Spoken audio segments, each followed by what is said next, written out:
Sense beauty station کی جانب سے پیش کیا جا رہا ہے جو ANI گروپ آف کمپنی کا ایک پروجیکٹ ہے. میں وہ مختار احمد اور میرے ساتھ میزبان موجود ہیں عروس علی. اور کیونکہ آج شب برات ہے، فضیلت کی رات ہے، گناہوں سے مغفرت کی رات ہے، تو باقاعدہ طور پر آغاز کریں گے. میرے ساتھ مہمان خصوصی موجود ہیں محفل نور میں، جن کا نام ہے ڈاکٹر زنیرہ عنبر. اور یہاں میرے ساتھ موجود ہیں نعت خواں، ثنا خواں، شجاع معین صاحب موجود ہیں. اور اس وقت میرے ساتھ موجود ہیں سید اشر میرے ساتھ موجود ہیں. اس وقت نعت خواں بھی ہیں، ثنا خواں بھی ہیں. باقاعدہ طور پہ آغاز کریں گے، لیکن باقاعدہ آغاز کرنے سے پہلے میں چاہوں گا کہ پہلے اللہ کا بابرکت نام لیتے ہیں، کیونکہ اللہ کے بابرکت نام سے شروع کریں گے جو بڑا مہربان نہایت ہی رحم کرنے والا ہے. شجاع صاحب، میں چاہوں گا کہ حمد و باری تعالیٰ ہو جائے کیونکہ محفل نور کا آغاز ہو چکا ہے. لا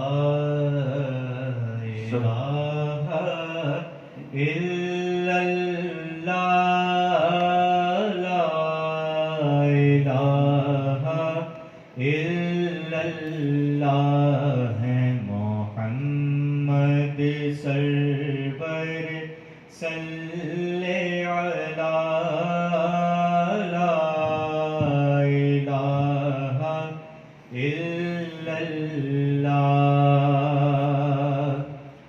کھل جائیں در جنت کے،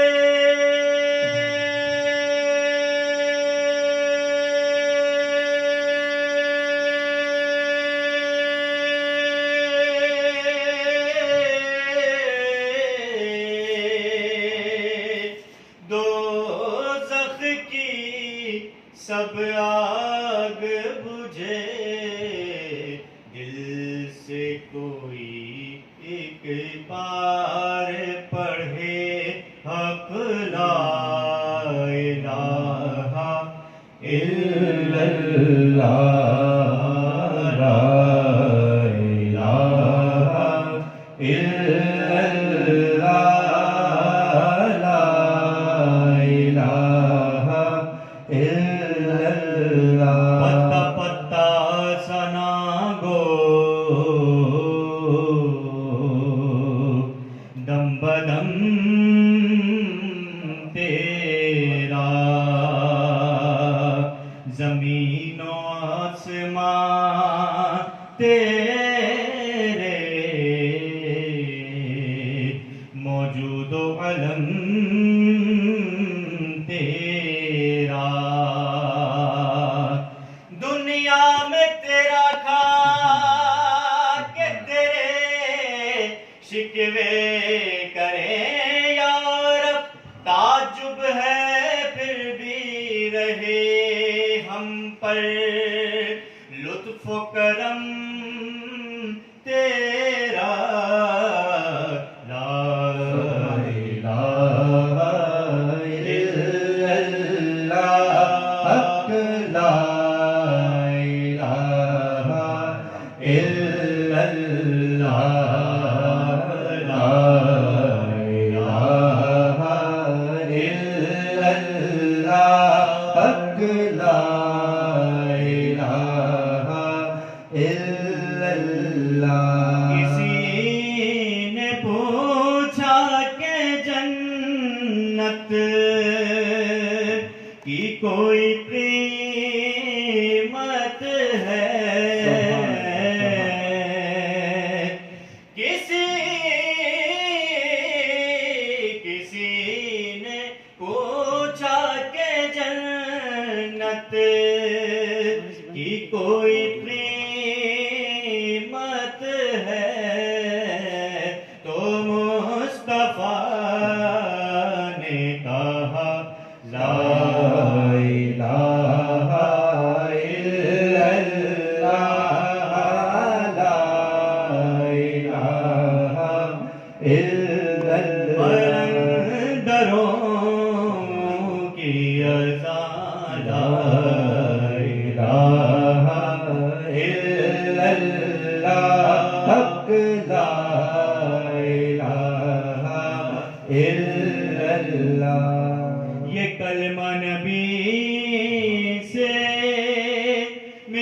ملاتا ہے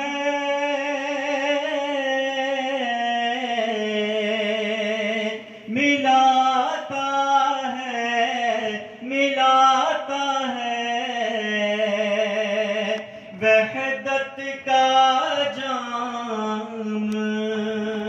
پلاتا ہے یہ کلمہ نبی سے ملاتا ہے وحدت کا جام پلاتا ہے مردہ دلوں کو جلاتا ہے حق لا الہ الا اللہ لا الہ الا اللہ پڑھیے لا الہ الا اللہ اس ذکر کو مومن کرتے ہیں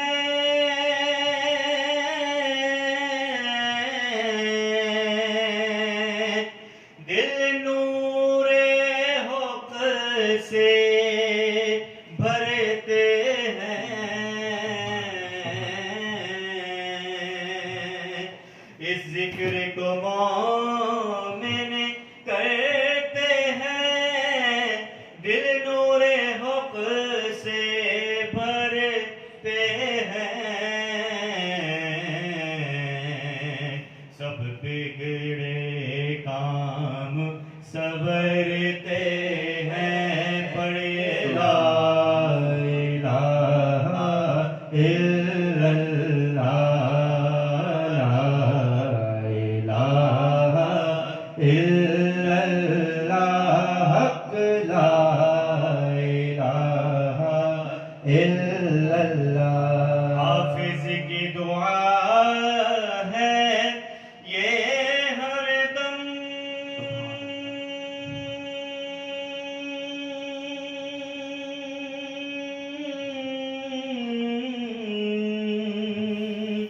کلمہ ہو زباں پر مرتے دم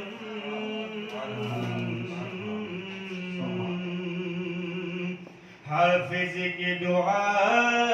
ہے یہ ہر دم یہ ہر دم یہ ہر دم کلمہ ہو زباں پر مرتے دم اللہ نبی کا ہوگا کرم حق لا الہ الا اللہ مسلمان کی صدا لا الہ الا اللہ حق لا الہ الا اللہ سبحان اللہ ماشاء اللہ بہت خوب بہت عمدہ کلام آپ نے سنایا محفل نور کی ہے اور نور سے منور کر دیا آپ نے میں چاہوں گا ہم لوگ ثنا کے بعد آغاز کیا جائے نعت کا بھی ہمارے ساتھ شجاع حسن موجود ہیں سید شجاع حسن اشرف حسن ہمارے ساتھ موجود ہیں ہم چاہیں گے کہ سید اشرف حسن جو ہے وہ ہمیں نعت سنائیں تاکہ اس محفل میں اس آپ کی آواز سے جو ہے وہ اس محفل کے نور میں چار چاند نور محفل پہ چادر تنی نور کی نور محفل پہ چادر تنی نور کی نور پھیلا ہوا آج کی رات ہے چاندنی میں ہے ڈوبے ہوئے دو جہاں چاندنی میں ہے ڈوبے ہوئے دو جہاں کون جلوہ نما آج کی رات ہے، فرش پر دھوم ہے، عرش پر دھوم ہے، بد نصیبی ہے اس کی جو محروم ہے، فرش پر دھوم ہے، عرش پر دھوم ہے، بد نصیبی ہے اس کی جو محروم ہے، پھر یہ آئے گی شب کس کو معلوم ہے، پھر یہ آئے گی شب کس کو معلوم ہے، عام لطف خدا آج کی رات ہے، نور محفل پہ چادر تنی نور کی، نور پھیلا ہوا آج کی رات ہے، حدود طائر سدرا حضور جانتے ہیں، حدود طائر سدرا حضور جانتے ہیں، کہاں ہے عرش معلا حضور جانتے ہیں، کہاں ہے عرش معلا حضور جانتے ہیں، بروز حشر شفاعت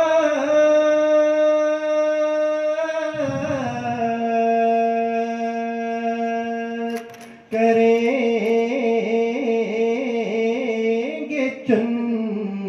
چن کر،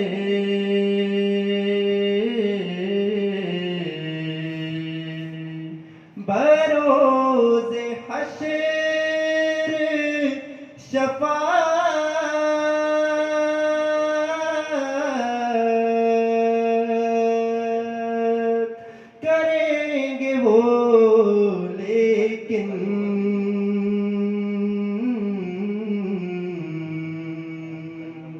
اگر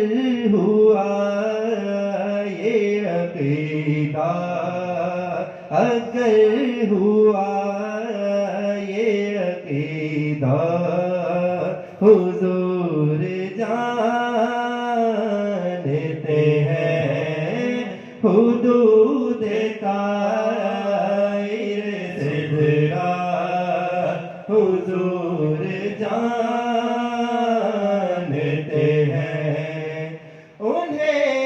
خبر ہے کہیں سے، پڑھو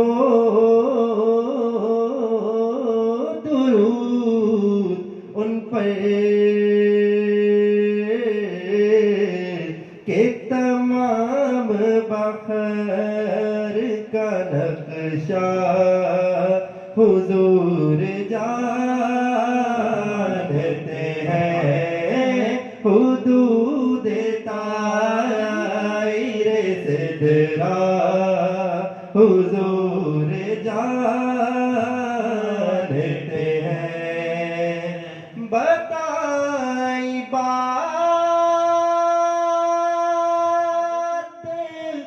یہ سربر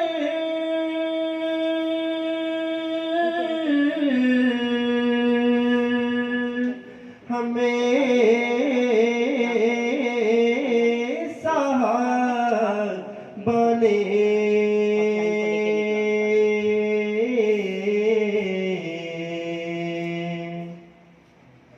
بتائی بات یہ سربر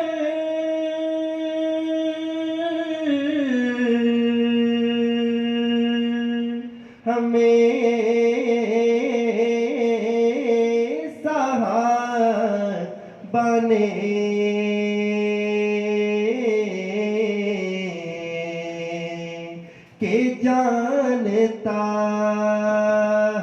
خدایا کہ جانتا ہے خدایا حضور جانتے ہیں حدود طائر صدرا حضور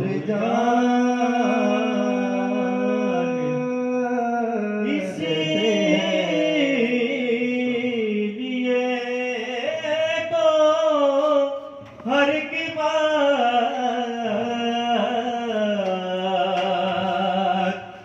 انہی سے پوچھتے تھے اسی لیے تو ہر کے بعد نبی سے پوچھتے تھے یہ جانتے تھے صحابہ حضور جانتے ہیں جو ہو چکا ہے جو ہوگا حضور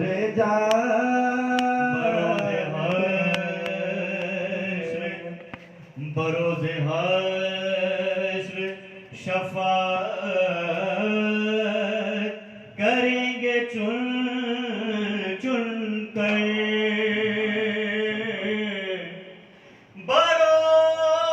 بروز حشر شفاعت کریں گے چن چن کر ہر کے غلام کا چہرہ حضور جانتے ہیں ہر کے غلام کا چہرہ حضور جانتے ہیں جو ہو چکا ہے جو ہوگا حضور جانتے ہیں حدود طائر صدرا حضور جانتے ہیں شب برات کی خصوصی اس محفل میں جسے ہم محفل نور کا نام دیا ہے فضیلت کی رات ہے شب برات تمام ویورز کو جو ہمیں دیکھ رہے ہیں ان تمام لوگوں کو دوبارہ جی اس کے ساتھ میں بتاتے چلو کہ یہ جو ٹرانسمیشن ہے وہ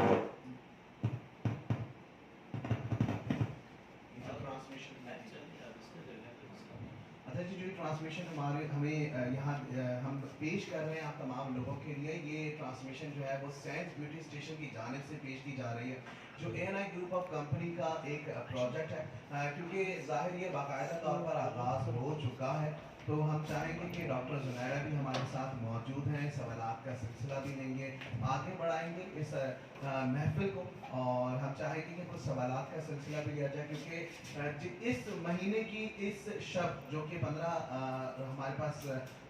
شعبان ہے اس شعبان کے مہینے کی بڑی فضیلت ہے اس حوالے سے بات کریں گے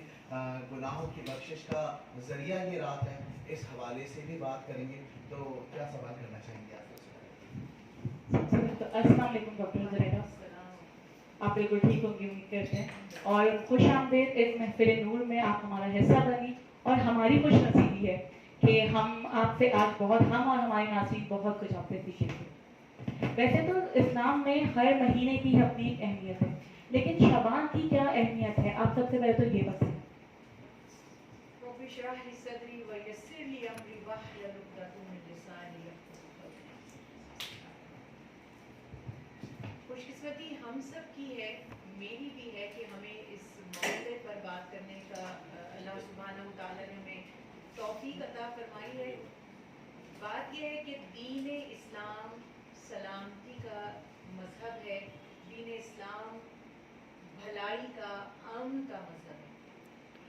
کوئی دن، کوئی گھڑی، کوئی لمحہ ہمارے دین میں ایسا نہیں جس سے فائدہ اٹھانے کی، جس سے کچھ نفع حاصل کرنے کی ترغیب ہمیں نہ دی گئی ہو۔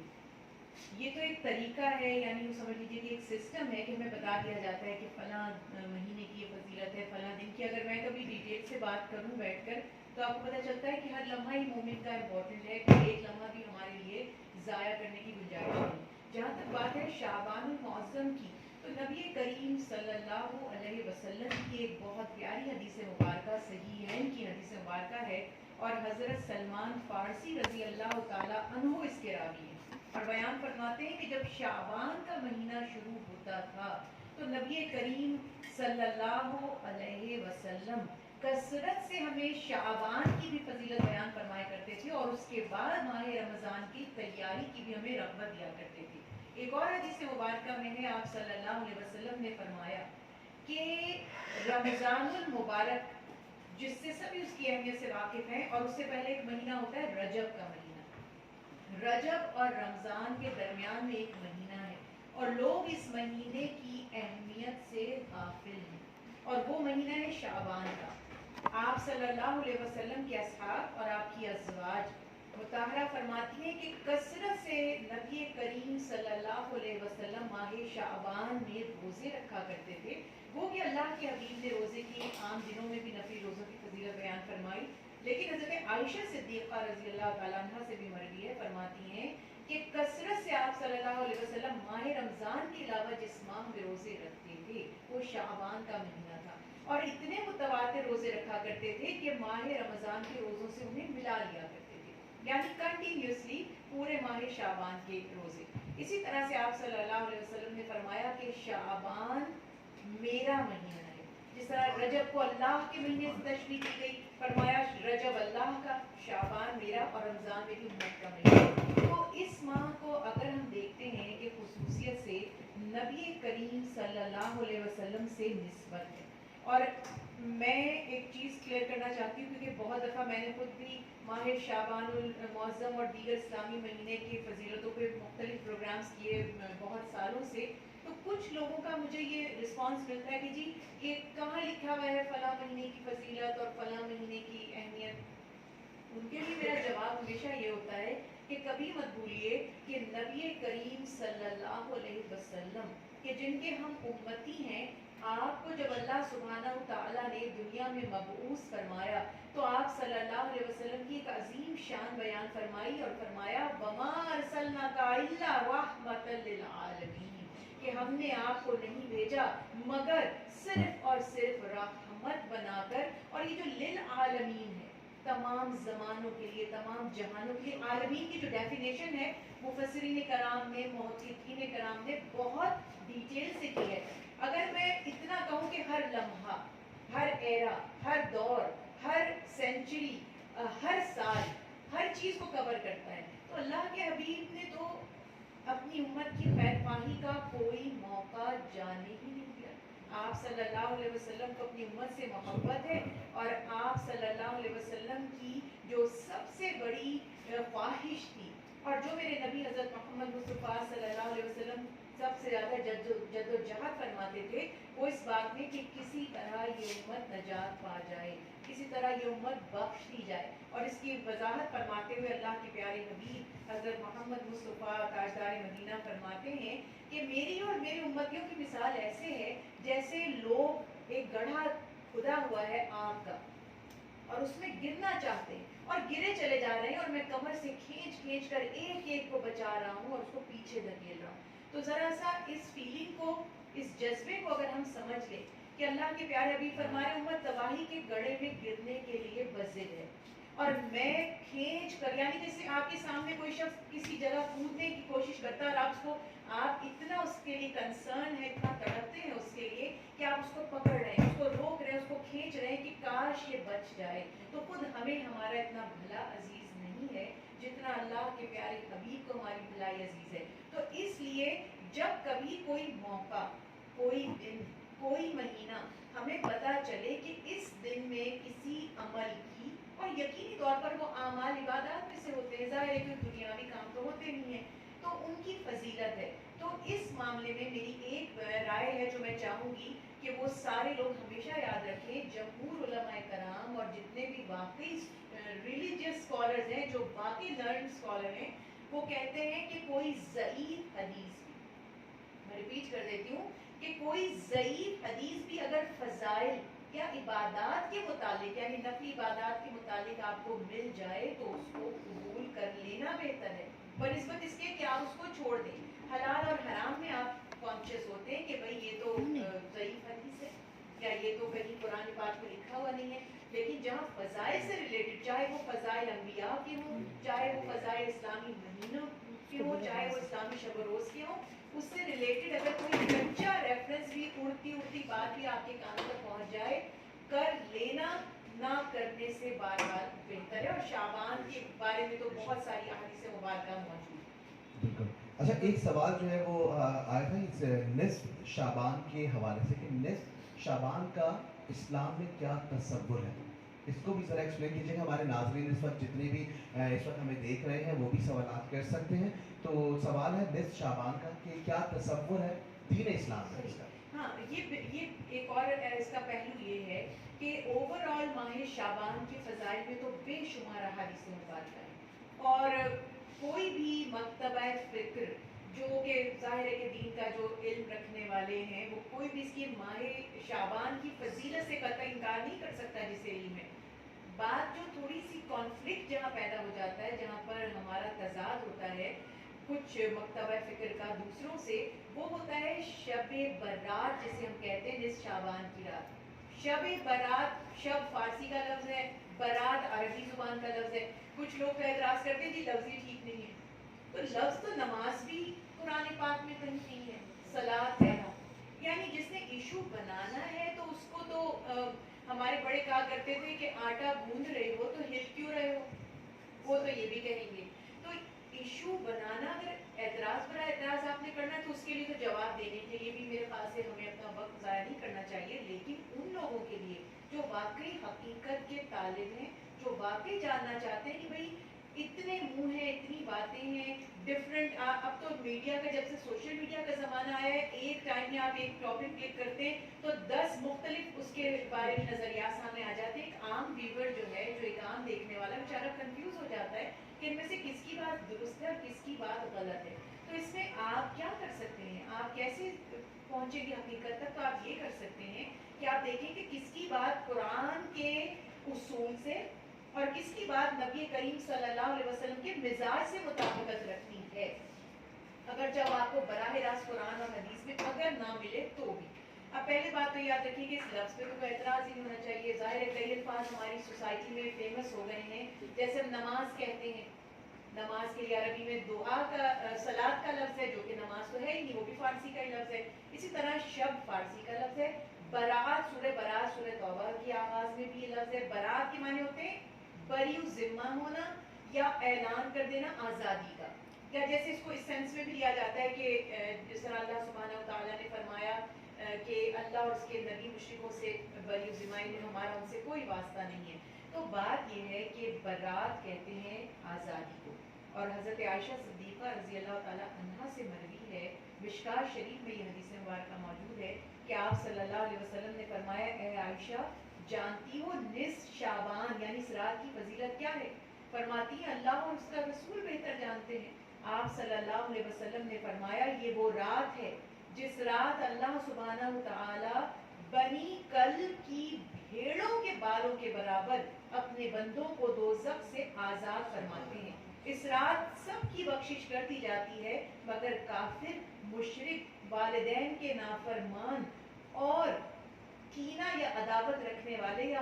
شراب پر مداومت کرنے والے، ان کا بس پیتے ہی رہنے، مستقل شراب نوشی کرنے والے کی مغفرت نہیں ہوتی۔ اسی طرح سے ایک روایت ہے، حضرت عائشہ صدیقہ رضی اللہ تعالیٰ عنہ بیان فرماتی ہیں کہ ایک رات میری آنکھ کھلی تو میں نے دیکھا کہ نبی کریم صلی اللہ علیہ وسلم اپنے بستر مبارک پر موجود نہیں ہیں۔ تو مجھے تجسس ہوا کہ آپ کہاں تشریف لے گئے، تو میں پیچھے پیچھے گئی تو آپ صلی اللہ علیہ وسلم جنت البقیع، جو بقیع کا قبرستان ہے، وہاں موجود تھے۔ آپ صلی اللہ علیہ وسلم دعا فرما رہے تھے۔ تو جب حضرت عائشہ صدیقہ رضی اللہ تعالیٰ عنہ کو دیکھا تو فرمایا، اے عائشہ جانتی ہو یہ کون سی رات ہے؟ ایک مغفرت کی رات ہے. یہ وہ رات ہے جس رات اللہ سبحانہ و تعالی آسمان دنیا پر تشریف لاتے ہیں اور فرماتے ہیں ہے کوئی عافیت کا طالب کہ میں اس کو عافیت عطا کروں, ہے کوئی جو مجھ سے رزق کا سوال کرے میں اسے رزق دے دوں, ہے کوئی جو مجھ سے بخشش چاہے تو میں اسے بخش دوں. اور یہ بھی فرمایا تاجدار مدینہ حضرت محمد مصطفیٰ صلی اللہ علیہ وسلم نے کہ آدم علیہ السلام سے لے کر قیامت تک کے جتنے لوگ آنے والے تھے یا جتنے دنیا سے اب جانے والے آئندہ سال میں اور جو پھر آئیں گے نئے پیدا ہونے والے, سب کے نام جاری کر دیے جاتے ہیں, فرشتوں کے حوالے کر دیے جاتے ہیں. یہاں ایک چیز میں کلیئر کرنا چاہوں گی کہ کچھ لوگوں کا خیال یہ ہے کہ یہ عظمت اور یہ فضیلت کہ نامہ اعمال تحریر کر کے اللہ کے حضور پیش کر دیے جاتے ہیں یا جتنے لوگوں نے دنیا سے چلے جانا ہے ان کا نام لکھ دیا جاتا ہے, یہ باتیں شب قدر سے متعلق ہیں. بات یہ ہے کہ سورہ دخان میں جہاں لیلۃ المبارکہ کا تذکرہ کیا گیا, اگر آپ مفسرین کی ڈفرینٹ اوپینین اس کے بارے میں دیکھیں تو مفسرین کرام میں سے بعض نے یہ فرمایا کہ یہ شب برات کی رات ہے اور بعض نے فرمایا کہ یہ ہمارے خیال سے یہ انڈیکیٹ کر رہا ہے شب قدر کی طرف. تو اس میں کوئی ایشو نہیں ہے. یعنی اب آپ دیکھیں بہت سی ایسی چیزیں جس میں ہم مختلف آراء کو لیتے ہیں. مجھے ایک بات سمجھ میں نہیں آتی کہ جب آپ مختلف آراء کو ڈفرینٹ جگہ پہ ایکسیپٹ کر لیتے ہیں تو جہاں پر کسی مسلک سے یا کسی اسکول آف تھاٹ سے پرٹیکولر وہ بات اٹیچ ہو جاتی ہے وہاں کیوں آپ اس کو ایکسیپٹ نہیں کرتے؟ ڈفرینس آف اوپینین کو باہر ایکسیپٹ کریں. اب میری ایک اسٹوڈنٹ مجھ سے پوچھتی ہیں اور بہت سے لوگ آپ سے بھی سوال کرتے ہوں گے کہ اللہ سبحانہ تعالیٰ نے تو فرمایا ہم نے قرآن کو شب قدر میں نازل کیا اور پوری اسلامیات کی کتابوں میں لکھا ہوا ہے 23 سال میں نازل ہوا. کیا آپ کے ذہن میں سوال نہیں آتا کہ اللہ سبحانہ تعالیٰ فرما رہے ہیں اِنَّا أَنزَلْنَاهُ فِي لَيْلَةِ الْقَدْرِ اور آپ کہہ رہے ہیں 23 سال میں, تو آپ اس کی تعویلات دیتے ہیں. تو پھر یہاں تعویل کیوں نہیں ہو سکتی؟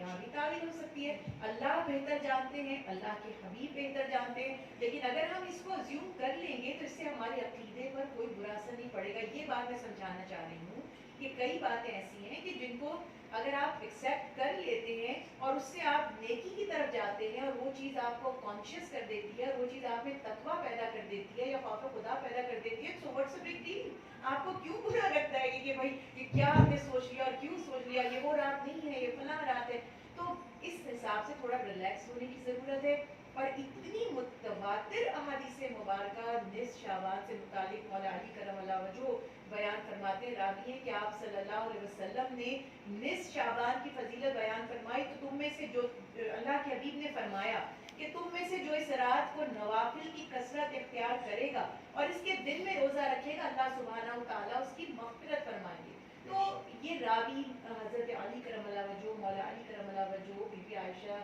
صدیقہ رحمۃ اللہ اور یہ جتنے بھی رضی اللہ تعالیٰ عنہ اور یہ جتنی بھی ہستیاں ہیں, ہم اس کو اس طرح اگنور نہیں کر سکتے اس کی اہمیت کو. بعض مفسرین کرام اور ہمارے اسکالر کا ریفرنس لیتے ہیں کہ جی حدیثیں ضعیف ہیں. بعض جو سمجھدار ہیں یعنی نیوٹرل ہیں اور تھوڑے دور اندیش ہیں وہ اس فارمولے پر چلتے ہیں کہ بے شک, لیکن ہمارے ہاں یہ ہوتا ہے کہ مسلمان ویسے نوافل نہیں پڑھتے مگر الحمدللہ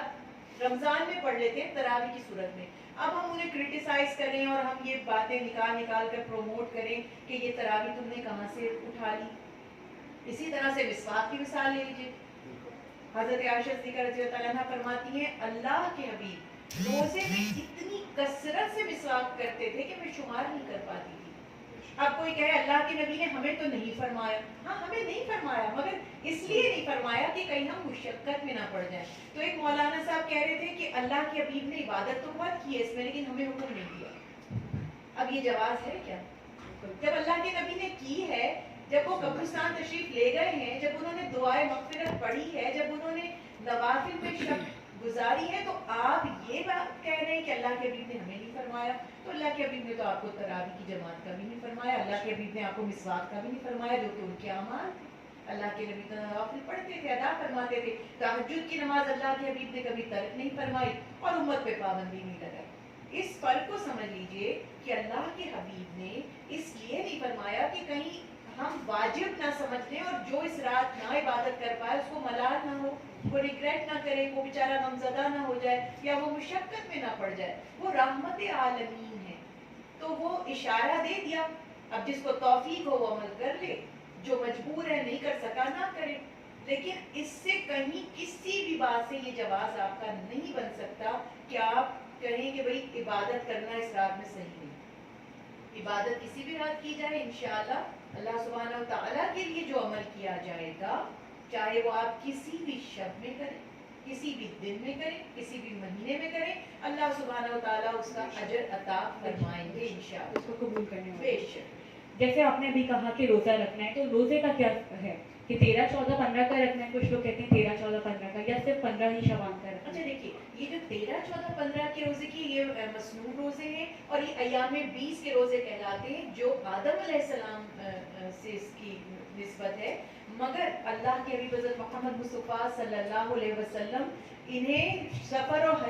حضر میں نہیں چھوڑتے تھے, اور پیر اور جمعرات کا روزہ بھی اللہ کے حبیب نے کبھی ترک نہیں فرمایا. تو یہ نصف شعبان کا روزہ بالکل الگ ہے. اس سے میں ایک چیز تھوڑی سی کلیئر کروں کہ جیسے اللہ کے حبیب نے پورے ماہ شعبان کے روزے ماہ رمضان سے ملا دیے, لیکن اپنی امت کی آسانی کے لیے رحمت عالمین فرماتے ہیں اپنی امت کو کہ تم لوگ 15 کے بعد یعنی نصف شعبان کے بعد پھر روزے رکھنا بند کر لو لگاتار متواتر, کیونکہ صحابہ تو جو آپ کے تھے وہ ہر کام میں نفل کرتے تھے. ہماری طرح حجت بازیاں تھوڑی تھی کسی میں کہ ہم یہ کیوں کریں. وہ تو کہتے تھے جو اللہ کے حبیب نے جو چیز کھائی نہیں ہم زندگی بھر کھائیں گے بھی نہیں.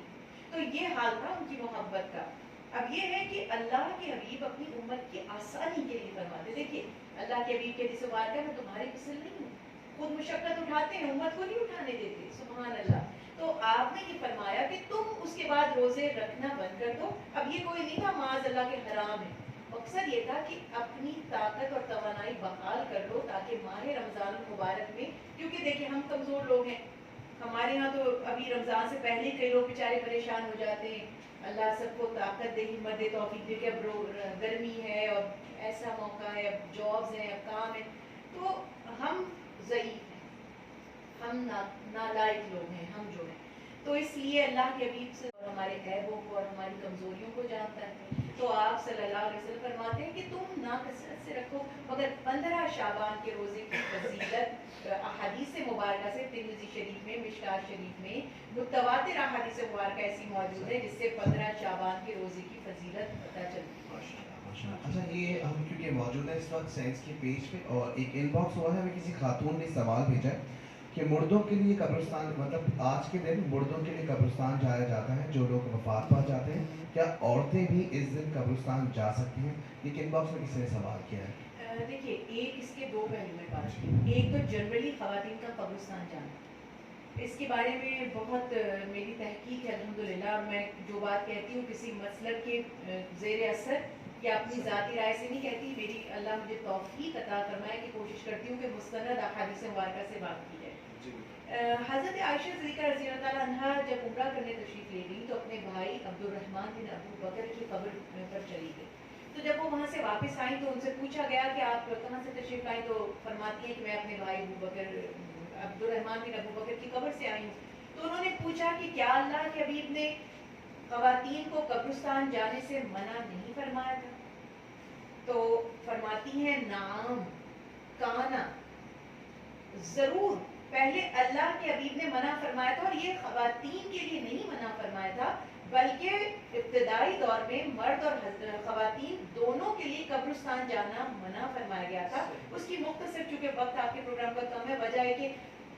مسلمان تو اتنے زیادہ ابھی نہیں تھے نا وہاں, سوائے اللہ کے پیارے حبیب کے بزرگ جو ہیں خاندان والے, زیادہ تر تو مشرک ہیں ان مسلمانوں کے عزیز و قریب, چند ہی مسلمان ہیں. دوسری بات یہ کہ اس زمانے میں قبر پرستی اتنی عام تھی اور ابھی ابتدائی اسلام کا دور تھا, تو تربیت کا تقاضا تھا کہ مسلمانوں کو تھوڑی دیر کے لیے اسے آف کیا جائے. سو ابتدا میں دونوں کو منع فرمایا. پھر مستند ترین بخاری شریف کی صحیح مسلم کی حدیث واردہ موجود ہے, آپ نے فرمایا کہ میں نے تمہیں قبرستان جانے سے منع کیا تھا, مگر اب میں حکم دیتا ہوں کہ قبرستان جاؤ, فزور ہوا, قبرستان کی زیارت کرو تاکہ تمہیں موت یاد آئے اور تم نصیحت حاصل کرو. تو حضرت عائشہ صدیقہ رضی اللہ عنہا نے جواب دیا کہ پہلے منع فرمایا تھا, پھر اجازت دی تھی, بلکہ حکم دیا تھا. اور اسی طرح سے صحیح حدیث مبارکہ ہے کہ حضرت عائشہ صدیقہ رضی اللہ عنہا نے پوچھا یا رسول اللہ صلی اللہ علیہ وسلم جب میں قبرستان جاؤں تو کیا دعا پڑھا کروں وہاں پہ فاتحہ کے لیے. تو آپ صلی اللہ علیہ وسلم نے ان کو دعا تعلیم فرمائی جو صحیح مسلم میں موجود ہے. تو یہ پروف ہو گیا کہ خواتین اور حضرات دونوں کو ابتدائی دور میں قبرستان جانا منع تھا اور پھر اجازت دے دی گئی. کوئی تخصیص نہیں ہے کہ مرد نہیں جائیں گے خواتین نہیں جائیں گی. خواتین کے لیے بس جو پردے کے اور سیکیورٹی کے احکامات عام دنوں میں ہوتے ہیں ان کو فالو کرنا ہے. اب جہاں تک بات ہے آج کی رات چونکہ آپ صلی اللہ علیہ وسلم جنت البقیع تشریف لے گئے اور آپ نے مرحومین کے لیے دعا فرمائی تو ہماری امت مسلمہ میں بہت سے لوگوں کا یہ طریقہ ہے کہ وہ اس کو بہت زیادہ لازم سمجھتے ہیں کہ ہم نے شب برات میں قبرستان جانا ہے. اب یہاں پہ یہ دیکھیے کہ ایک بات تو یاد رکھیے کہ قبرستان جانے کا پورے سال میں حکم ہے. مردے ہمارا انتظار کرتے ہیں, صحیح حدیث سے ثابت ہے. ہمارے مرحومین ہمارے منتظر رہتے ہیں کہ ہم جائیں اور ان کے لیے دعا کریں. اس کے علاوہ اب یہ کہ میلے جیسی صورتحال نہ ہو, جب قبرستان جانا ہے دل میں رقت پیدا ہو, موت کی یاد آئے, مرنے کو انسان یاد کرے اور آخرت کی تیاری کرے. لیکن کچھ ایسا انوائرمنٹ خدا نہ خواستہ اگر قبرستان میں بن جائے کہ اس میں بجائے رقت آمیز ماحول کی آپ شغل کی وہ کیفیت اللہ نہ کرے اگر اختیار کر لے تو آپ کو اس کو اوائڈ کرنا پڑے گا, ادروائز نہیں. اور کراؤڈ میں خواتین کو نہیں جانا چاہیے کہ جو کیونکہ ہم سب بہت زیادہ چہرے کا پردہ بھی نہیں کرتے ہم میں سے سب لوگ. تو اس صورت میں کیا ہے کہ انٹریکشن ہونا اور بہت ہجوم ہوتا ہے جو ہم نے اس بچپن سے دیکھا اور سنا ہے کہ پارکنگ دور دور تک قبرستان سے کافی دور تک پارکنگ نہیں مل رہی ہوتی.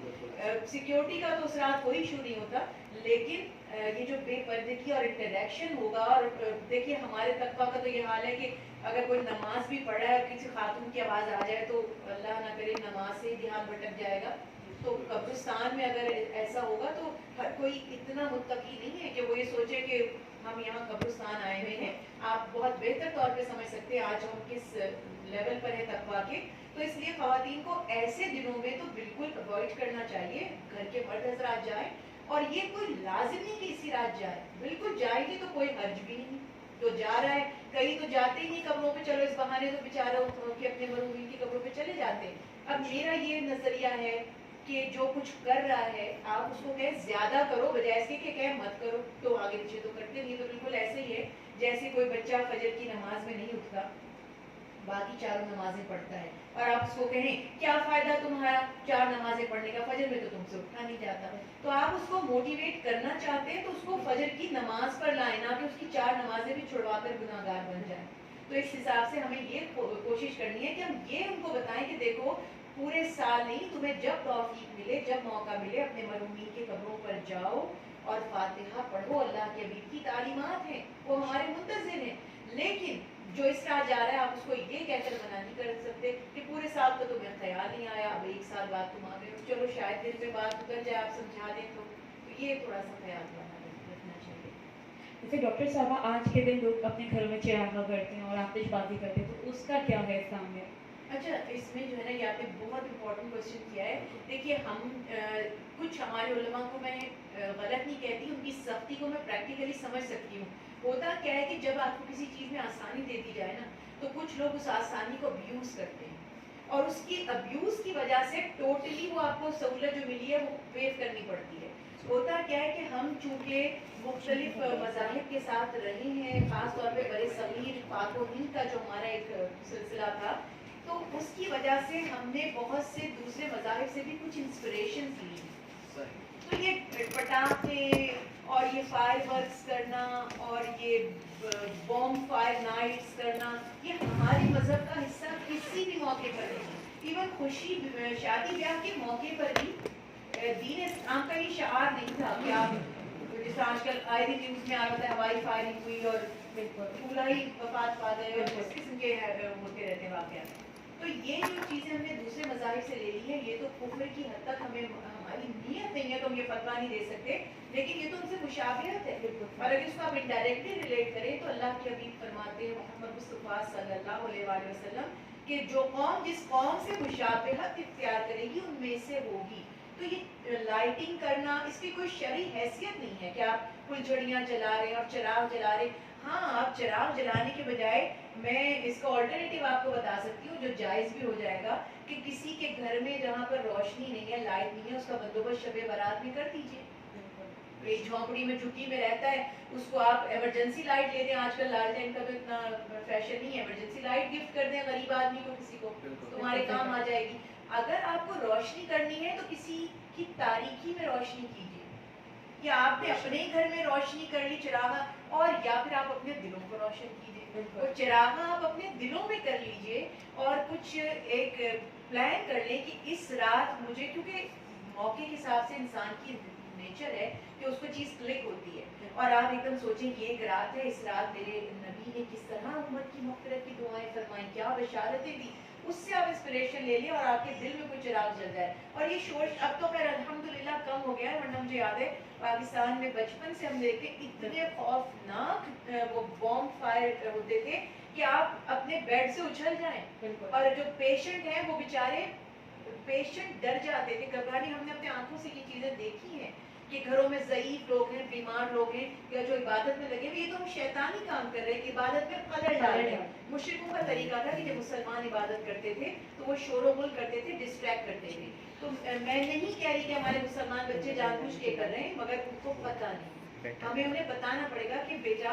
آپ یہ رات جو کر رہے ہو نا، کہ آپ شیطان کا پارٹ ادا کر رہے ہو، شیطان کو ہیپی کر رہے ہو بنسبت اللہ سبحانہ و تعالیٰ کی رضا حاصل کرنے کی. تو تھوڑی سی اگر پیرنٹس ان کو بتائیں گے تو انشاءاللہ وہ کہتے ہیں نا، اقبال نے کیا خوب کہا ہے، نہیں مایوس اقبال اپنی کشت ویراں سے ذرا نم ہو. تو یہ مٹی بڑی زرخیز ہے ساتھی. تو ہمارے لوگ ماشاءاللہ بہت اچھے ہیں، جب آپ ان کو پازیٹیو میسج دیتے ہیں تو اللہ اس کو سمجھتے ہیں. تو یہ لائٹنگ، شور شرابہ، پٹاخے نہیں، عبادت جتنی کر سکتے ہیں کریں، سخاوت جتنی کر سکتے ہیں اس رات میں ضرور. سوالات کا سلسلہ آگے بڑھائیں گے کیونکہ شب برات ہے اور محفل نور آپ تمام ناظرین کے سامنے جو ہے وہ سجی ہوئی ہے. میں چاہوں گا کہ دوبارہ سے کہ شجاع صاحب جو ہیں وہ ہمیں ایک نعت سنائیں، اور جتنے ویورز ہیں جو اس وقت ہمیں دیکھ رہے ہیں اور اس وقت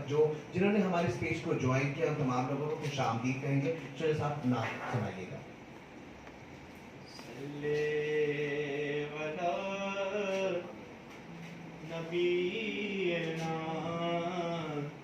صلی علی محمد، صلی علی شفیعنا، صلی علی محمد. عشق مصطفیٰ جس کے سینے میں ہے،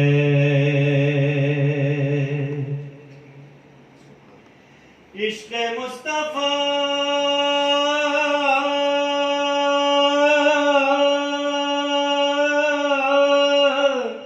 جس کے سینے میں ہے، کہیں بھی رہے وہ مدینے میں ہے، کہیں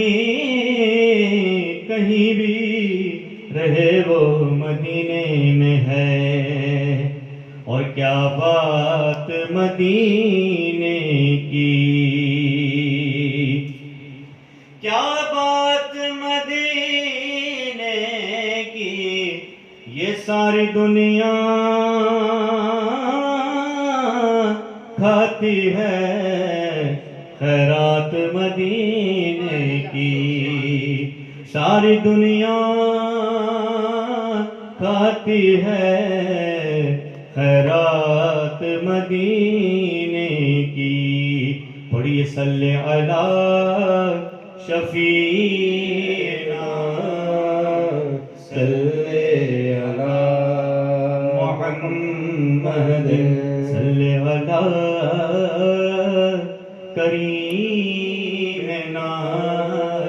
صلی علی محمد. روک دیتی ہے آپ کی نسبت،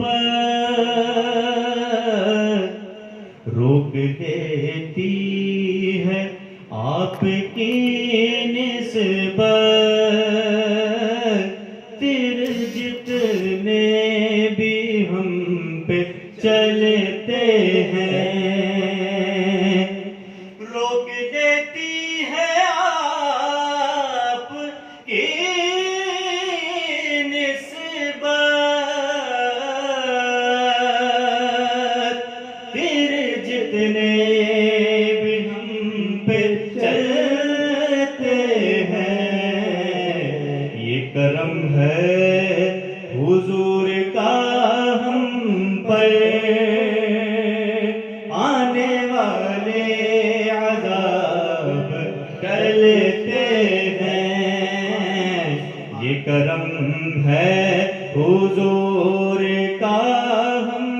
پر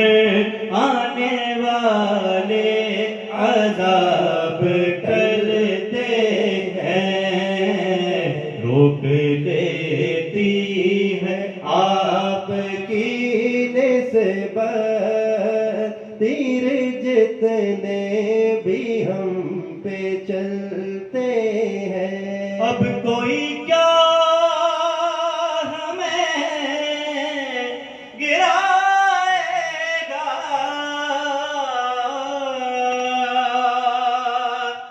ہر سہارا گلے لگائے گا۔ اب کوئی کیا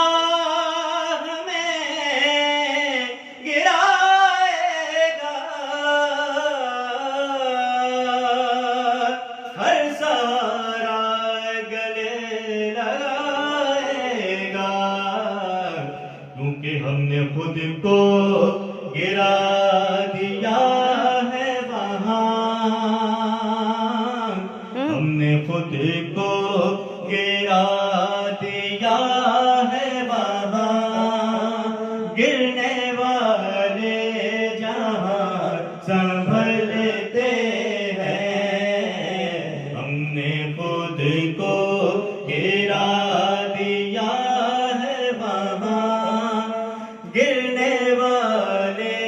جہاں سنبھلتے ہیں۔ یہ شعر میں نے الحمدللہ جب سبز گنبد کے سامنے پڑھا تو میں نے وہاں سامنے بیٹھ کے اس طرح پڑھا، سنیں ذرا سماعت فرمائیں۔ اب کوئی کیا ہمیں گرائے گا،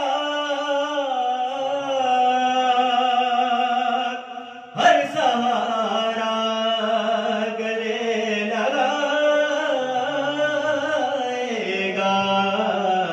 کیونکہ ہم نے خود کو گرا دیا ہے یہاں، ہم نے خود کو گرا دیا ہے یہاں، گرنے والے یہاں سنبھلتے ہیں، یہ کرم ہے حضور کا ہم پر، آنے والے عذاب ٹلتے ہیں۔ اپنی اوقات صرف اتنی ہے،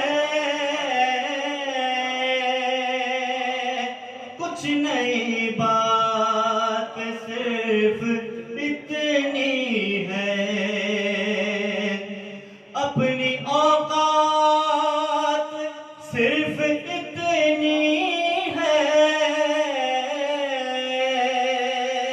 کچھ نئی بات صرف اتنی ہے، کل بھی ٹکڑوں پہ ان کے پلتے تھے، کل بھی ٹکڑوں پہ ان کے پلتے تھے، اب بھی ٹکڑوں پہ ان کے پلتے ہیں، یہ کرم ہے حضور کا ہم پر، آنے والے عذاب ٹلتے ہیں۔ ماشاءاللہ شب برات کے اس ٹرانسمیشن میں تمام ناظرین کو جو اس وقت ہمیں دیکھ رہے ہیں اور جو ہمیں جوائن کر رہے ہیں ان تمام لوگوں کو خوش آمدید کہیں گے۔ بتاتے چلیں آپ کو یہ جو محفل نور ہم نے سجائی ہوئی ہے سینس بیوٹی اسٹیشن کی جانب سے اسے پیش کیا جا رہا ہے، جو NI گروپ آف کمپنی کی جانب سے ایک پروجیکٹ ہے بیسکلی۔ میں چاہوں گا اپنے جتنے بھی ناظرین ہیں ان کو اور جہاں ہمارے ساتھ موجود خصوصی مہمان ان کو بتاتے چلوں، ANI گروپ آف کمپنی جو ہے وہ ایک ریئل اسٹیٹ کمپنی ہے، مختلف پراپرٹیز گروپس کے ساتھ ڈیلز کرتی ہے، مختلف کاروبار جو ہے وہ اس میں انوالو ہے۔ M9 موٹر وے اسکیم 45 کی پلاٹنگ پروجیکٹس ہو گئے، اس کے علاوہ مین شارع فیصل کراچی کے شہر کراچی جہاں مین شارع فیصل ہے 2020 میں ایک سب سے بڑا پروجیکٹ جسے ڈیلیور کیا۔ اس کے ساتھ ساتھ انہوں نے اسٹوڈیو اپارٹمنٹ کا کانسیپٹ جو ہے وہ کراچی میں لے کر آئے، کیونکہ انٹرنیشنلی اسٹوڈیو اپارٹمنٹس ہم دیکھتے ہوتے ہیں اسے کراچی میں لے کر آئے ہیں. اس کے ساتھ ساتھ انٹیریئر سے میں بھی بہت سے کام کیے ہیں, کارپوریٹ سیکٹر میں بہت سارا کام کیا ہے, مختلف کاروباری بہت سارے ڈپارٹمنٹس ہیں جس میں کام کر رہے ہیں. ساتھ میں جو ہے کہ کیونکہ وقت ہمارے پاس جو ہے وہ اس محفل نور میں ثواب سمیٹنے کا ہے, نعمتیں اور برکتیں اور فضیلتیں سمیٹنے کا ہے. تو میں چاہوں گا کہ ہم سوالات کی طرف بڑھتے ہیں, کیونکہ فیس بک پہ کیونکہ ہمارے سارے ناظرین جو موجود ہیں ان باکس ہمارے پاس سوالات آئے جا رہے ہیں, تو سوالات جو ہے وہ آگے لے کے بڑھتے ہیں ہم لوگ. اور ہمارے ساتھ ڈاکٹر موجود ہیں, ڈاکٹر زنیرہ موجود ہے, تو ڈاکٹر زنیرہ سے سوال ہوگا, میں بتاتا چلتا ہوں آپ کو.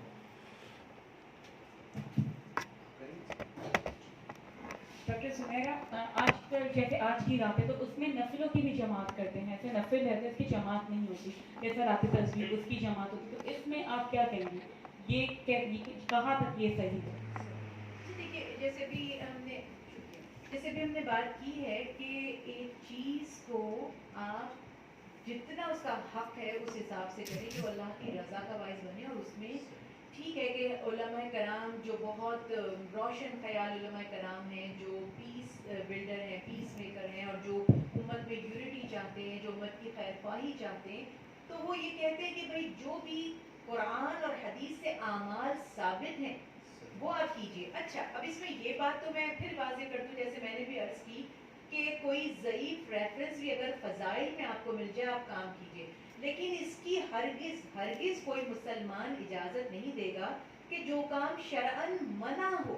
یا جس کو آپ صلی اللہ علیہ وسلم نے پسند نہ کیا ہو یا خدا نہ خواستہ وہ کہہ لیجیے کہ حرام یا کفر کے درجے پر ہو, اس سے ہمیں بہرحال ہر صورت میں بچنا ہے. اب بات یہاں کی جہاں اب جس طرح ایک سوال آتا ہے نفل کی جماعت, تو نفل کی جماعت کا کوئی تصور نبی کریم صلی اللہ علیہ وسلم سے نہیں ملا. اس کا سبب کیا تھا, ورنہ وہ لوگ اس کو فرض سمجھ لیتے. اب اس میں یہ بھی یاد رکھیے, خدا نہ خواستہ یہ نہیں کہ کوئی یہ کیا ہو جاتا, یہ کفر ہو جاتا, یہ شرک ہو جاتا, ایسی بات نہیں تھی, بلکہ جماعت فرائض کی حد تک رہی. سنتوں میں پھر وہ بھی اللہ کے پیارے حبیب حضرت محمد مصطفیٰ صلی اللہ علیہ وسلم کا طریقہ. باقی نفل کی میننگز کیا ہے, اضافی,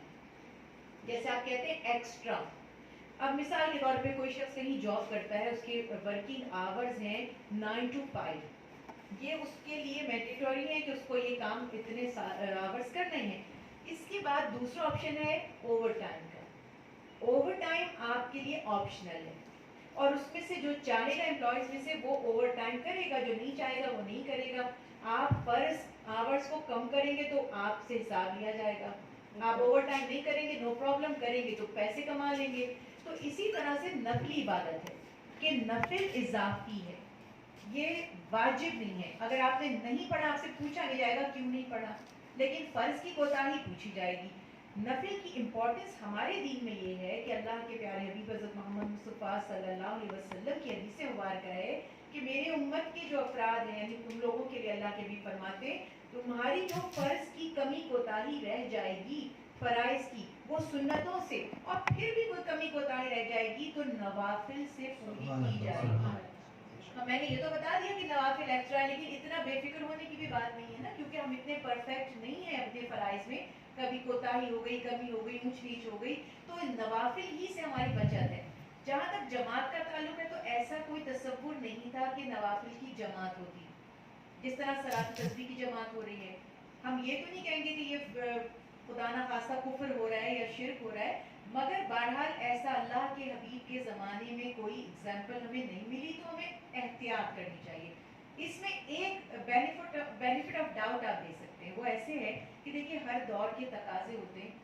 انبیاء علیہ السلام کو بھی اللہ سبحانہ و تعالیٰ جب معجزات دے کر بھیجتے تھے تو اس دور میں لوگوں کا جو ٹرینڈ ہوتا تھا, جو رجحان ہوتا تھا, لوگ جس چیز میں کمفرٹیبل ہوتے تھے اس انداز کے معجزات ہوتے تھے. چھوٹی سی مثال دیکھیے, موسیٰ علیہ السلام کے زمانے میں جادوگر اپنے عروج پر پہنچے ہوئے تھے, اللہ سبحانہ و تعالیٰ نے موسیٰ علیہ السلام کو عصا ید بیضا عطا کر دیے. عیسیٰ علیہ السلام کے زمانے میں جو طب ہے, میڈیسن جس کو آپ کہتے ہیں, وہ عروج پر تھی, بڑے بڑے حکیم طبیب بن گئے. اللہ سبحانہ و تعالیٰ نے عیسیٰ علیہ السلام کو وہ کمال عطا کیا جو کسی طبیب حکیم کے پاس تھا ہی نہیں. تو اسی طرح سے آج ہم دیکھتے ہیں کہ لوگ ٹرینڈ کو فالو کرتے ہیں. اب یہ ہماری مجبوری ہے, یہ وقت کا تقاضا ہے, کیونکہ ہم اس اسلامک اسٹیٹ میں نہیں ہیں, ہم اس انوائرمنٹ میں نہیں ہیں جو اللہ کے حبیب حضرت محمد مصطفیٰ صلی اللہ علیہ وآلہ وسلم کے زمانے میں تھا. ہم تو بہت دور نکل چکے. ہم تو بالکل دنیادار ہو چکے ہیں. ایسے میں جو چیز بھی ہمیں دین کے قریب لائے اور وہ حرام نہ ہو, گو کہ اس کا حکم نہیں ہے مگر وہ حرام بھی نہیں ہے. پھر میں وہی بات کہوں گی, تراویح کی بھی تو جماعت ہو رہی ہے, وہ بھی نفلی عبادت ہے. لیٹ می کلیئر کہ تراویح نفلی عبادت ہے. اگر کسی کو نہیں پتا اس پہ ڈیٹیل سے بھی میں بات کرنے کے لیے تیار ہوں. لیکن یہ کہ وہ جب حضرت عمر رضی اللہ تعالیٰ عنہ نے دیکھا کہ لوگ مسجد میں گئے, ایک ادھر اپنی تراویح پڑھ رہا ہے, مطلب نوافل پڑھ رہا ہے, دوسرا ادھر, تیسرا ادھر, تو انہوں نے فرمایا ایک جگہ جمع ہو جاؤ, کسی ایک کو اپنا امام بنا لو. وقت کا تقاضا تھا, مصلحت تھی,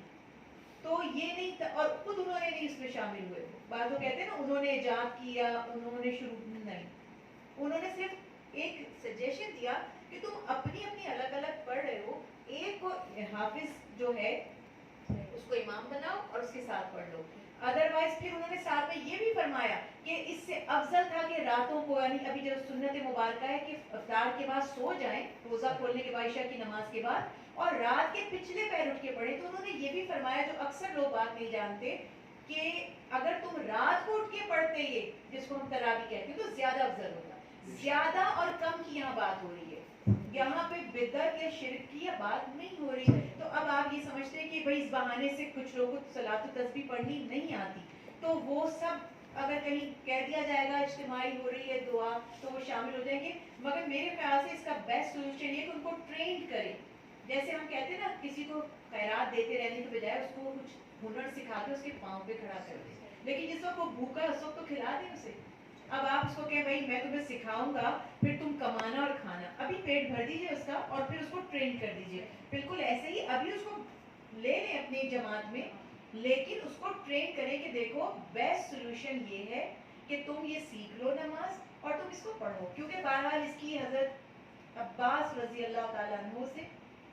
صلاۃ التسبیح کی فضیلت بیان فرمائی گئی ہے. اس کو بھی بعض لوگ بڑے مزے سے کہہ دیتے ہیں کہ مستند بات نہیں ہے. بالکل غلط کہتے ہیں جو بھی ایسا کہہ رہے ہیں, ان کے علم کی کمی. اس کو آپ سمجھ لیجئے گا کہ صلاۃ التسبیح کی فضیلت رسول اللہ صلی اللہ علیہ وسلم سے ثابت ہے, اور اس میں کوئی مخصوص دن آپ صلی اللہ علیہ وسلم نے نہیں فرمایا ہو سکے ہر روز پڑھو, نہیں تو ہفتے میں ایک دفعہ, پھر اور کے مہینے میں, پھر سال میں, ورنہ عمر بھر میں. تو اس سے پتہ یہ چلا کہ جتنی ہو سکے. تو اس رات میں جو خاص عبادت حضرت علی کرم اللہ وجہ مولا علی فرماتے ہیں, نوافل کی کثرت اختیار کریں. اور جیسا کہ اللہ کے حبیب نے فرمایا کہ میرا مہینہ ہے شعبان, تو اللہ کے حبیب پر درود بھیجیں. تو اس میں میں اگر آپ اجازت دیں تو ایک آسان, ویسے تو ہزاروں طریقے جو اللہ اور اس کے نبی سے ثابت نہیں ہیں تو وہ واجب نہیں ہے, بزرگان دین نے اپنے حساب سے بتایا, کوئی اس میں حرج نہیں ہے. اب ایک ڈاکٹر آپ سے جا کر کہتا ہے کہ یہ چیز اتنی مقدار میں کھا لینا, وہ اتنی میں, تو آپ ڈاکٹر سے کہتے ہیں آپ نے مجھے کیوں کہا, میرے بھائی کو تو پیٹ میں درد ہوا تھا وہ تو یہ 3 گولیاں کھاتا تھا, آپ نے مجھے 2 کیوں. آپ سمجھتے ہیں کہ وہ میری نوعیت کو سمجھتا ہے. تو ایسے بزرگان دین بتاتے رہتے ہیں. تو اس میں سے ایک جو مجھے بہت سمپل اور آسان لگتا ہے میں بتاتی ہوں, باقی کوئی پابندی نہیں, آپ جو چاہیں نوافل پڑھیں, جتنی رکعت اللہ توفیق دے پڑھیں, جتنا ہو سکے درود شریف پڑھیں, جو چاہیں اس میں سورت پڑھیں. لیکن ایک حضرت حسن بصری رضی اللہ تعالیٰ عنہ سے اور دیگر بزرگان دین سے جو ثابت ہے کہ 2 رکعت نماز نفل پڑھیں, اور دونوں رکعت میں سورہ فاتحہ کے بعد 3 مرتبہ آیت الکرسی اور 15 مرتبہ قل هو اللہ احد یعنی سورہ اخلاص پڑھ لیں. اور سلام پھیرنے کے بعد یعنی جب نماز سے فارغ ہو جائیں تو 70 مرتبہ اللہ کے حبیب حضرت محمد مصطفیٰ صلی اللہ علیہ وسلم پر درود شریف پڑھیں. اگر یہ کر لیں, باقی جو آپ کی مرضی, کوئی پابندی نہیں ہے, جو اللہ توفیق عطا فرمائے. اللہ سبحانہ و تعالیٰ قرآن پاک میں فرما رہے ہیں کہ اللہ کسی کا اجر ضائع نہیں فرماتا. جو نیکی بھی آپ اللہ کی رضا کے لیے کریں گے اسے اللہ کے ہاں پائیں گے. میری اس کی باتیں مت سنیں. ویسے ہی ہم دنیا میں اتنے مگن ہو چکے ہیں کہ ہمیں تو فکر معاش نے کہیں کا چھوڑا نہیں ہے. تو ہمیں چاہیے کہ جو اوکیزن, جو دن, جو گھڑی ہاتھ آ جائے اس کو مس نہ کریں, اس کا فائدہ ہو. اچھا, بس ایک آخری سوال میں آپ سے پوچھنا چاہوں گا, اور کیونکہ پروگرام کا وقت بھی کم ہے, میرے ساتھ نعت خواں بھی موجود ہے. ایک آخری سوال ہے معافی کے حوالے سے, کیونکہ آج کی رات بخشش کی رات ہے, رزق کی تلاش کی جاتی ہے, مغفرت کے لیے دعائیں کی جاتی ہیں, بخشش کے لیے بھی دعائیں کی جاتی ہیں. معافی کا صحیح طریقہ صرف بتا دیجیے آج, کیونکہ اتنی بڑی رات ہے آج تک, تاکہ ہم تمام لوگ جو ہیں وہ معافی مانگ کے جو ہے نا اللہ تعالیٰ کی بارگاہ میں اپنی بخشش کی راہیں کھول دیں, اور اس کے ساتھ پھر نام کی طرف چلیں. انشاءاللہ اللہ سبحانہ و تعالیٰ تو اپنی ذات کے بارے میں فرما رہے نا کہ اللہ سبحانہ و تعالیٰ غفور الرحیم ہے, وہ دعاؤں کو سننے والے اور توبہ کو قبول فرمانے والے. یہاں معافی کا تعلق دو چیزوں سے ہے, ایک اللہ سے اور ایک اس کے بندوں سے. اور دین اسلام کی تعلیمات یہ ہیں کہ اللہ سبحانہ و تعالیٰ تو جس کے لیے چاہیں گے معاف فرما دیں گے, لیکن اگر بندے نے بندے کا حق مارا ہے اور اس نے اپنا حق معاف نہیں کیا جس کا حق مارا گیا ہے, تو اللہ سبحانہ و تعالیٰ بھی معاف نہیں فرمائیں گے. اس وقت ہمیں ایک معافی تو مانگنی ہے اللہ سبحانہ و تعالیٰ سے اپنی کوتاہیوں اور اللہ کے حقوق میں جو ہم سے کمی رہ گئی ہے اس کی, اور یہ ہم ڈیلی مانگتے ہیں جو اللہ کے حبیب نے ہمیں سکھایا کم از کم 70 مرتبہ دن میں توبہ کرنے کا. دوسرا معاملہ ہے آج ابھی میں نے آپ سے حضرت علی کرم اللہ وجہ والی بھی جو ریفرنس سے حدیث مبارکہ بیان کی, اور بی بی عائشہ صدیقہ رضی اللہ تعالیٰ عنہ سے بھی, کہ اس رات میں سب کی مغفرت ہو جاتی ہے مگر جو کینہ اور عداوت رکھنے والے لوگ ہیں. تو کینہ اور عداوت کا تعلق بندوں کے مابین ہے, تو ہمیں اپنے دلوں کو صاف کرنا ہے, کیونکہ اگر ہمارے دل ایک دوسرے کی طرف سے صاف نہیں ہوں گے, لاکھ ہم تہجد پڑھتے رہیں, نوافل پڑھتے رہیں, روزے رکھتے رہیں, کوئی چیز ہمیں نفع نہیں دے گی. اور لوگوں سے معافی مانگنے کا تعلق یہ ہے کہ جس کا ہم نے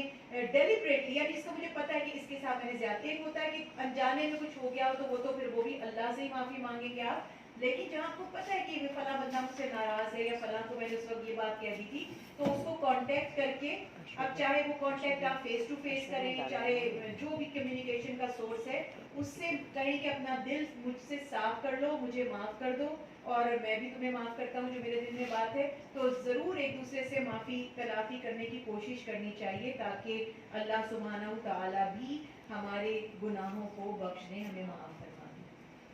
چلیں ہم چلیں گے آگے بڑھیں گے اپنے اس محفل نور میں, اور کیونکہ محفل نور کی بات ہو رہی ہے, فضیلت سمیٹنے کی بات ہو رہی ہے, تو میں چاہوں گا شجا بھائی کہ آپ جو ہیں وہ ایک اور نعت سنائیں ہمیں, اس کے ساتھ ساتھ پھر ہم جو ہے پروگرام کے اختتام کی طرف جائیں گے.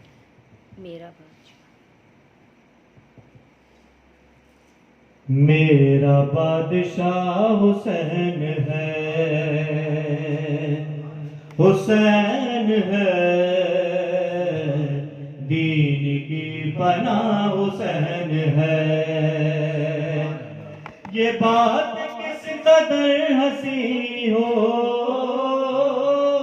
یہ بات کس قدر ہنسی جو کہہ گئے معین الدین کہ دین کی پناہ حسین ہے, میرا حسین ہے, دین کی پناہ حسین ہے.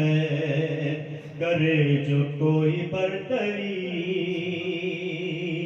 کسی کی کیا مجال ہے, کرے جو کوئی ہمسری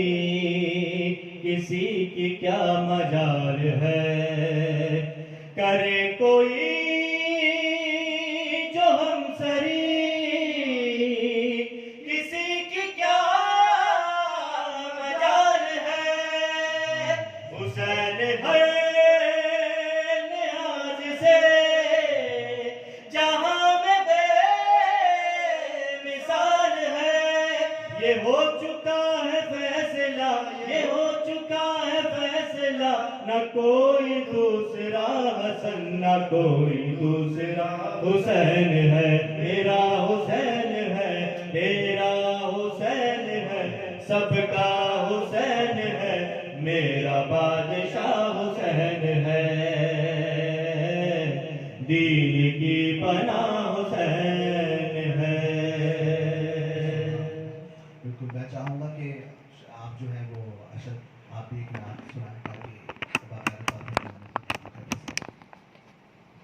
آقا آقا بول بندے, آقا آقا بول, آقا آقا بول بندے, آقا آقا بول.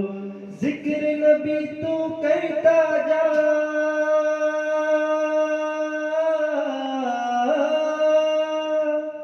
ذکر نبی تو کرتا جا, یہ ذکر بڑا انمول. آقا آقا بول بندے, آقا آقا بول, آقا آقا بول بندے,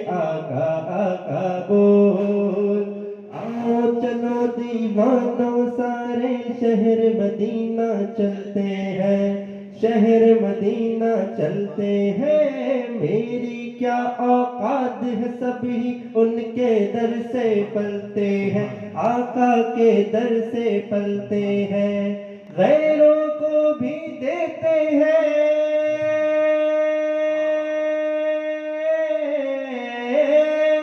غیروں کو بھی دیتے ہیں، بن مانگے بن مول، آقا آقا بول بندے، آقا آقا بول، آقا آقا بول بندے، آقا آقا بول، سرور عالم پیارے آقا جدھر سے گزرا کرتے تھے،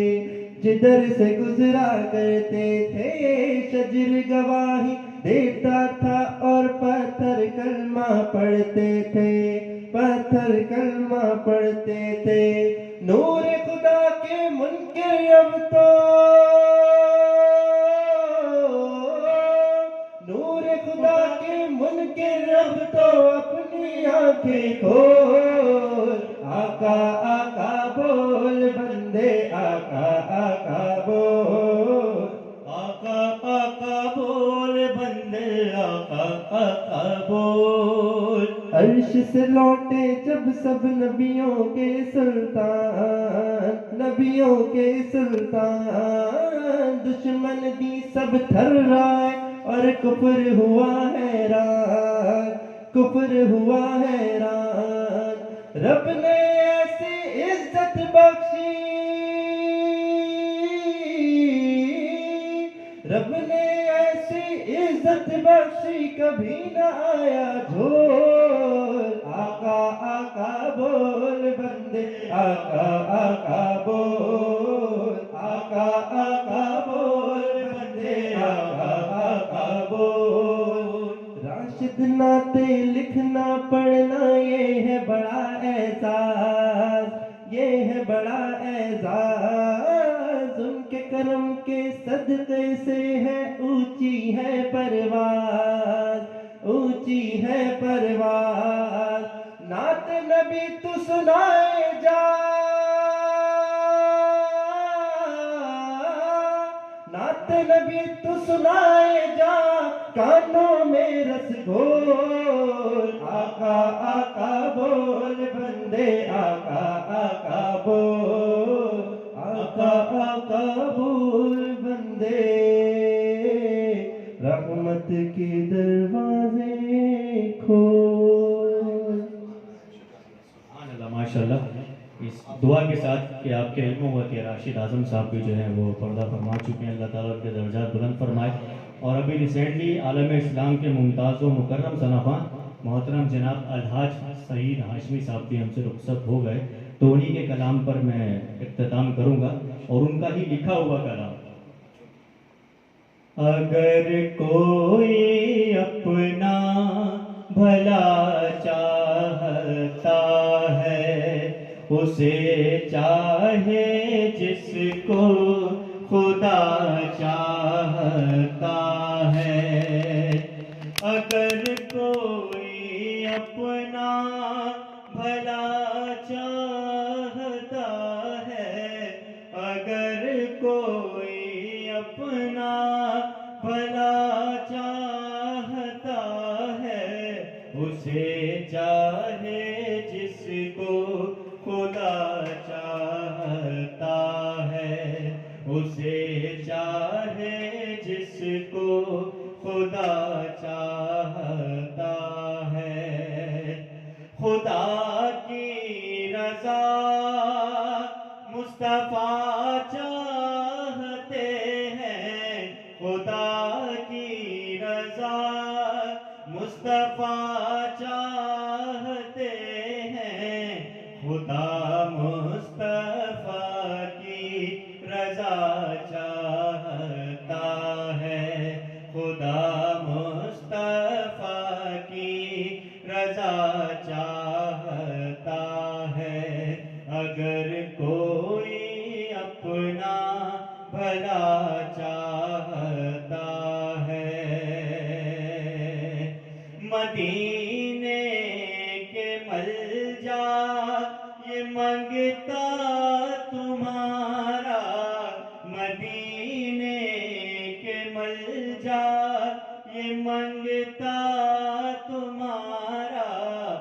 مدینے میں تھوڑی سی جا چاہتا ہے، مدینے میں تھوڑی سی جا چاہتا ہے، اگر کوئی اپنا بھلا چاہتا ہے، اسے چاہے جس کو خدا چاہتا ہے۔ ثنا خواں بنایا، ثنا کو بنایا، ثنا خواں بنایا، مدینے بلایا، مدینے بلایا،